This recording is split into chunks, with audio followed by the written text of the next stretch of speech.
The wind was sharp on Outpost Venera, a lonely human colony built on the edge of alien space.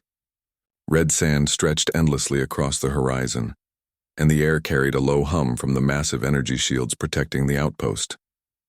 It was a quiet place, or at least it had been before the last Tarkhan attack.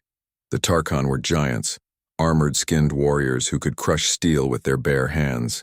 To most humans, they were monsters, living symbols of war. Every child on the outpost grew up hearing stories of their cruelty. But Elias Ward did not believe in stories. He believed in what he could see, touch, and understand. Elias was not a soldier. He was an engineer who fixed broken things, machines, systems, sometimes even people. He liked his work because machines made sense. Wires connected, circuits obeyed. But humans often made no sense at all. It was just after sunset when the outpost sirens howled. Red lights flashed across the metallic corridors, and soldiers ran to their stations. Elias dropped his tools and followed the commotion to the holding bay. He saw armed guards forming a circle around a massive figure lying motionless on the floor. It was a Tarkhan warrior. The alien's body was huge, covered in dark scales like stone plates. His breathing was shallow, and blue blood stained the metal floor. One of the soldiers whispered that the giant had been found wounded in the desert, half dead after a failed raid. "He's alive," said Captain Harlow, the officer in charge. "Keep him sedated. Command wants him for study." The soldiers obeyed, dragging the giant into a reinforced cell. Elias watched silently as they locked the doors and armed the containment field. The Tarkhan's head turned slightly before the lights dimmed. For a brief second, Elias saw one of its eyes, glowing orange, filled not with rage but with exhaustion and pain. That night, Elias couldn't sleep. He kept thinking about that look. Everyone said the Tarkhan were animals, but animals didn't have eyes like that. Those were the eyes of a soldier who had seen too much war. The next morning, while repairing the shield generators near the holding area, Elias walked past the alien cell again. The Tarkhan sat in silence, hands bound, head low. His breathing was weak and his wounds still open. Nobody had cleaned or treated them. Elias hesitated, then looked around. No one was nearby. He deactivated the small force barrier just enough to slide in a bottle of water. "Here," he said quietly. "You need this." The Tarkhan didn't move. Elias waited, then set the bottle down and left. He thought nothing would happen, but when he returned hours later, the bottle was empty. The next day, he brought food. It was a nutrient pack, nothing fancy. Again, no one saw him. Again, the Tarkhan said nothing, only watched him with those burning eyes. "Guess you don't talk much," Elias muttered, leaving the food behind. "That's fine. I talk enough for both of us." Days passed. Every time Elias came by, he spoke a little more. He talked about the outpost, about fixing engines, about the stars. Sometimes he complained about his commander. Sometimes he simply talked about silence, the kind that made him feel small but peaceful. On the 5th day, the Tarkhan finally spoke. "Why?" The voice was deep and rough, like thunder echoing through a canyon. Elias stopped mid-step. "Why what? Why feed enemy?" Elias looked at him for a moment, then shrugged. "Because you're hurt. And because someone should." The Tarkhan's eyes narrowed. "Humans kill my brothers. You think food erase blood?" Elias sighed. "No, but maybe it means not everyone wants more blood." The Tarkhan didn't answer. But Elias noticed something change in his face. A flicker of confusion. Maybe curiosity. Over the next week, Elias kept visiting. The Tarkhan started talking more. He said his name was Cortal, a captain of the Iron Fang Legion. He told Elias about the world he came from, a land of fire and stone where only the strong survived. His people believed war was the highest honor, that peace made one weak. But Cortal had grown tired of endless battles. His last mission was not an attack, he claimed, it was exile. He had refused to fight again. Elias listened carefully. For the first time, he understood that the Tarkhan were not all the same. They had history, culture, even honor. The more they talked, the more Elias saw that this so-called monster was simply a man built differently. But not everyone shared his thoughts. One evening, Captain Harlow caught Elias near the cell. "What are you doing here, Ward?" she demanded. "Just checking on the prisoner," Elias replied calmly. "That's not your job. Engineering doesn't include alien babysitting." "He's alive, Captain, barely. He needs care, not chains." Harlow's eyes hardened. "He's not a he, Ward, he's a thing. You forget what his kind did to us?" Elias didn't answer. Harlow leaned closer. Stay away from it.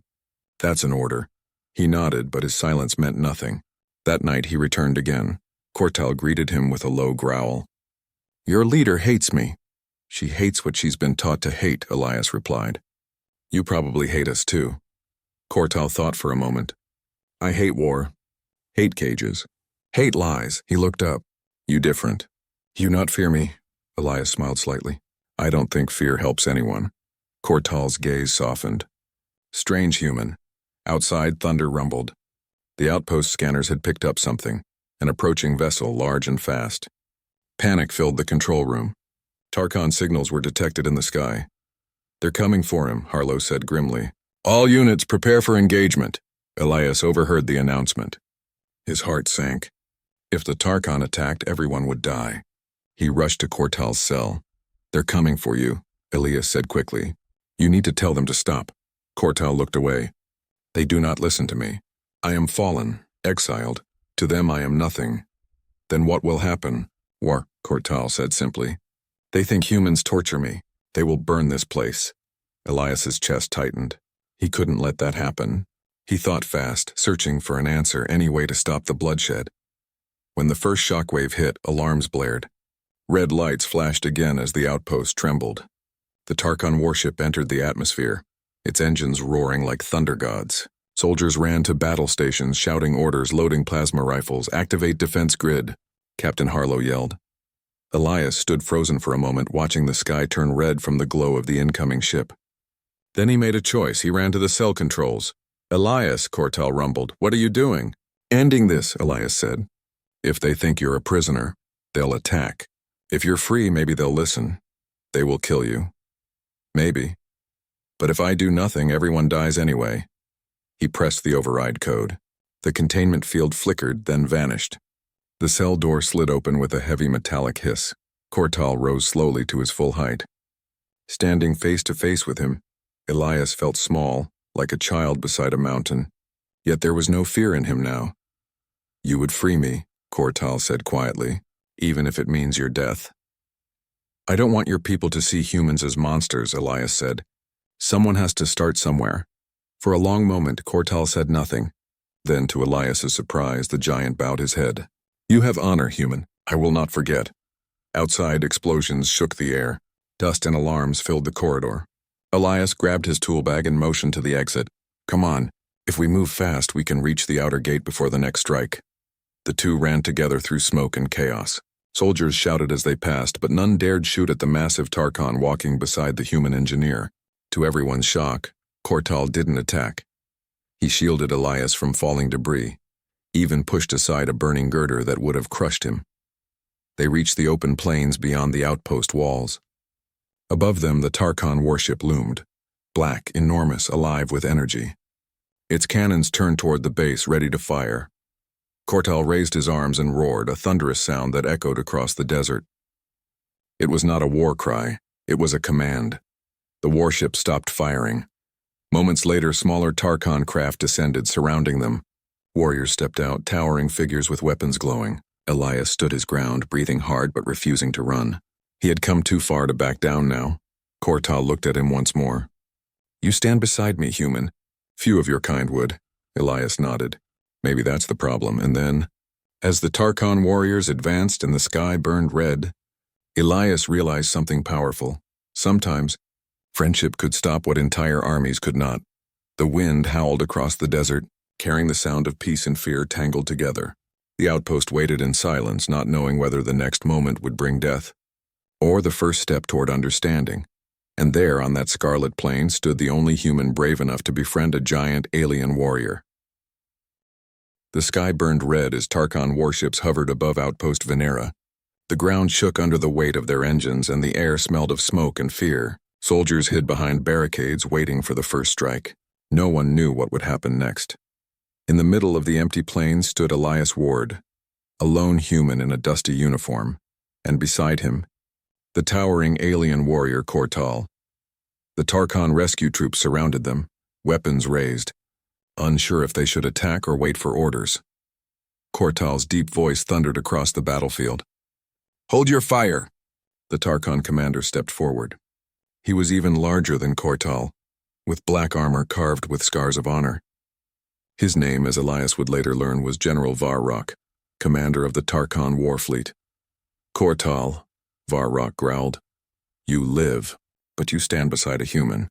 Explain yourself." Kortal stood tall, his golden eyes burning with pride. "This human saved me when your war left me to die. He treated my wounds, gave me food, gave me water. He is not my enemy." The Tarkhan warriors muttered among themselves. Varrock's expression darkened.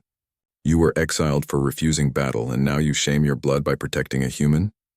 You are no warrior of Tarkhan." Elias took a step forward, even though fear twisted his stomach. His voice shook at first, but he forced himself to speak. "He's not your enemy either. None of us are. Not if we don't want to be." Varrock turned his burning gaze toward Elias. "Human, you dare speak before the Warborn? Your kind slaughtered our kin. You built bases on worlds that are not yours. And your kind killed mine," Elias said, his voice firm now. "If we keep counting the dead, there'll never be an end. Someone has to stop it." Varrock looked at him for a long moment, then let out a low growl. "You speak boldly for one so small. Why should I not crush you where you stand?" "Because I'm not armed," Elias said calmly. "And because you'd only prove what every human fear, that you're all monsters. But I don't believe that. I've seen better." The Tarkhan around them murmured again, uneasy. Even they could feel the strange courage in the human's words. Varrock lowered his weapon slightly. "Kortal," he said coldly, "your friendship with this creature brings shame to the Iron Fang. Yet it has also brought our fleet here. What do you wish of us?" Kortal looked up at the massive warship in the sky. "I wish for peace. I wish to end this war before it destroys both sides. The humans are not weak.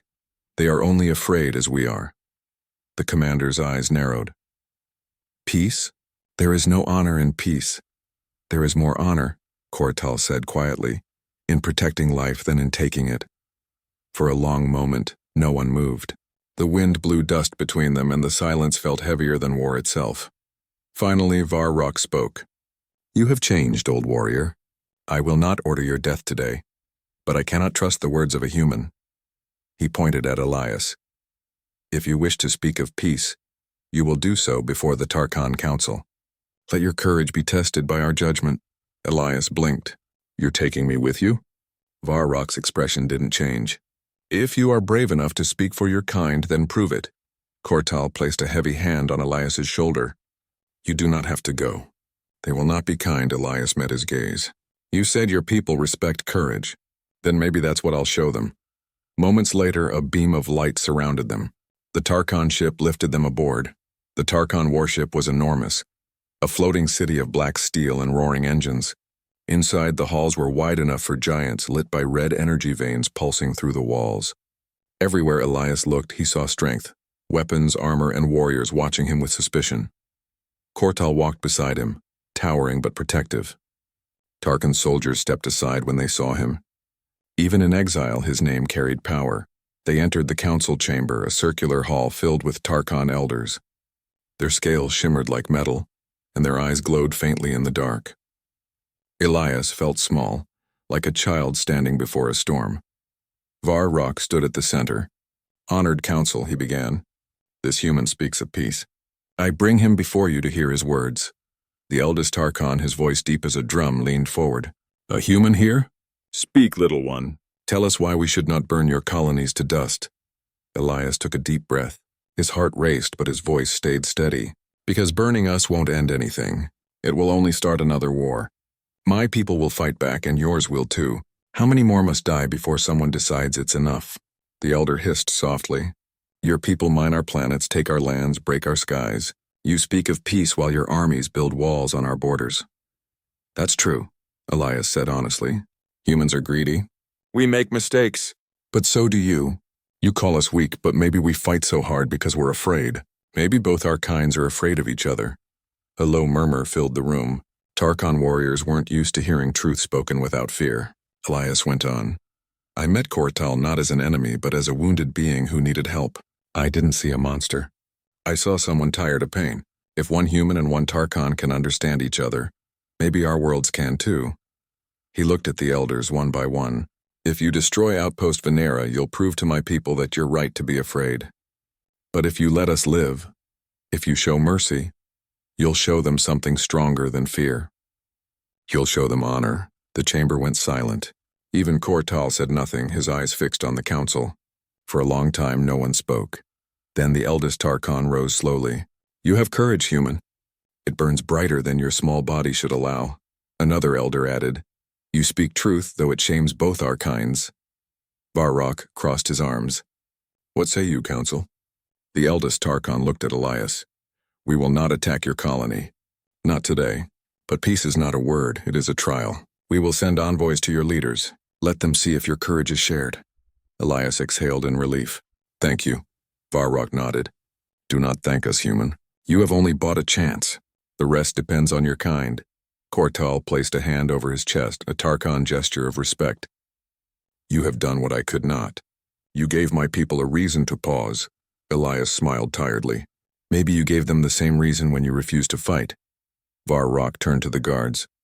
Prepare transport. Return them to the outpost. Hours later, the Tarkhan ship descended once more over outpost Venera. Soldiers below watched in fear, thinking the end had come. But instead of weapons, the warship released a shuttle. From it stepped Elias and Kortal side by side. Captain Harlow met them at the gates, shock written across her face. You're alive. What in the stars happened? Elias smiled faintly. We talked. Talked? She repeated. With the Tarkhan? They listened, Elias said simply. And they're sending peace envoys. Harlow looked at him as if she couldn't believe it. Then she turned to Kortal. And him? Elias nodded. He's not our prisoner anymore. Kortal bowed his head slightly. I will return to my people. But know this, there are humans among the stars who have hearts stronger than steel.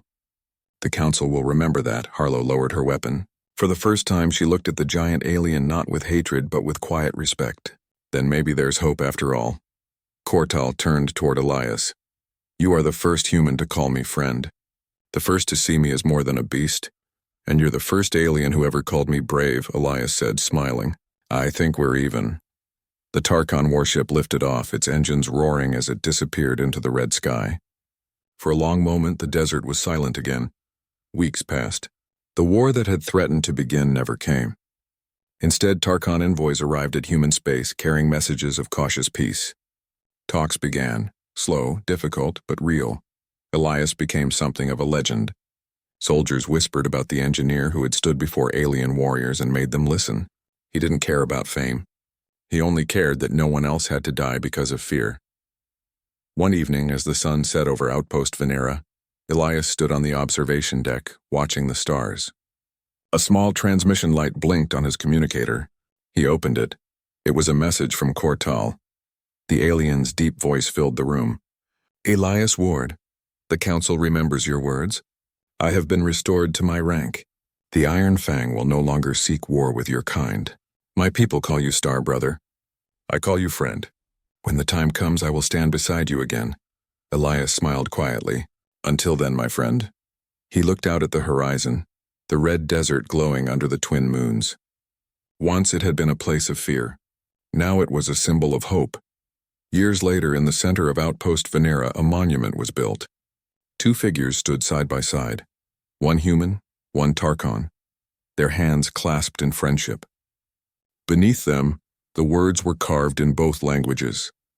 He dared to befriend a giant, and through him, peace found its way among the stars. Children grew up hearing their story. And every time they looked at the statue, they learned the same simple truth.